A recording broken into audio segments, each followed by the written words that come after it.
Assalamualaikum warahmatullahi wabarakatuh.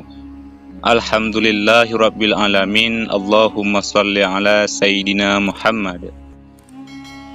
Sahabat beriman yang dirahmati oleh Allah, Al-Fatihah merupakan ummul kitab atau surah yang mengawali semua isi dari Al-Quran.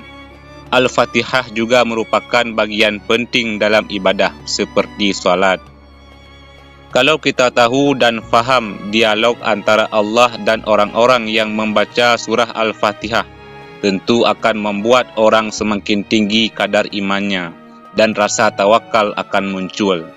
Oleh karena itu, tidak sedikit ulama mengijazahkan surah ini, karena selain mampu mengingatkan keyakinan, surah ini juga bisa jadi wasilah dikabulkannya doa seseorang. Sahabat beriman yang dirahmati oleh Allah, ijazah surah Al-Fatihah awal mula berasal dari Syekh Abdul Qadir Al-Jailani dan mengalir ke ulama, kiai, asatid, dan terakhir ke masyarakat banyak. Yang perlu diperhatikan dalam mengamalkan surah ini agar doa dan harapan cepat terkabul adalah memahami isi dialog dalam surah tersebut. Dalam sebuah hadis qudsi, Allah Subhanahu wa Ta'ala berfirman, "Aku membagi salat menjadi dua bagian, untuk aku dan untuk hamba-hambaku."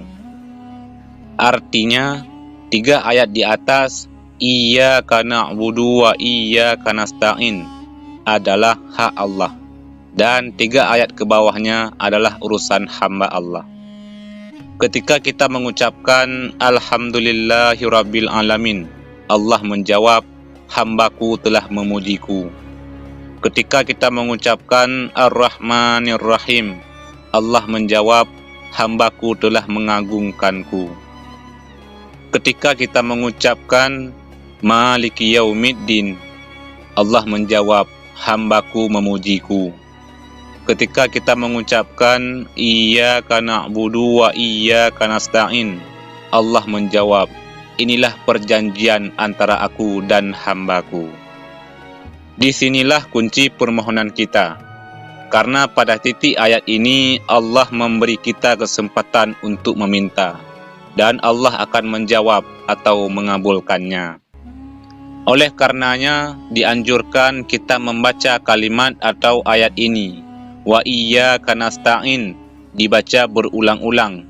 Ada yang 7 kali, ada yang 11 kali, dan ada juga yang mengamalkannya 21 kali. Setelah itu lalu berdoa dan dilanjutkan bacaannya. Ketika kita mengucapkan Ihdinas siratal mustaqim, siratal ladzina an'amta alaihim, ghairil maghdubi alaihim waladdallin, Allah menjawab, inilah perjanjian antara aku dan hambaku. Aku akan penuhi yang ia minta.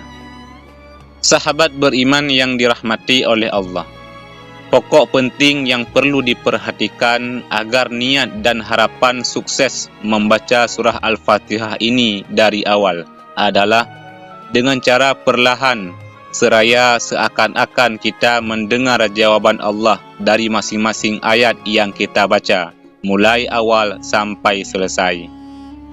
Tidak cukup hanya mengambil bagian pokok pentingnya saja pada kalimat wa iyyaka nasta'in dan diisi dengan doa kita sampai selesai, melainkan mulai dari awal surah harus diresapi. Sedangkan untuk mengembangkan surah ini, waktu yang bagus menurut para ulama pada 1/3 malam setelah salat tahajud. Semoga dengan membaca dan berdoa menggunakan surah ini, harapan dan permohonan kita diijabah langsung oleh Allah Subhanahu wa Ta'ala. Amin ya rabbal alamin. Wallahu a'lam bissawab. Demikian yang bisa kami bagikan, mudah-mudahan ada manfaatnya. Wassalamualaikum warahmatullahi wabarakatuh.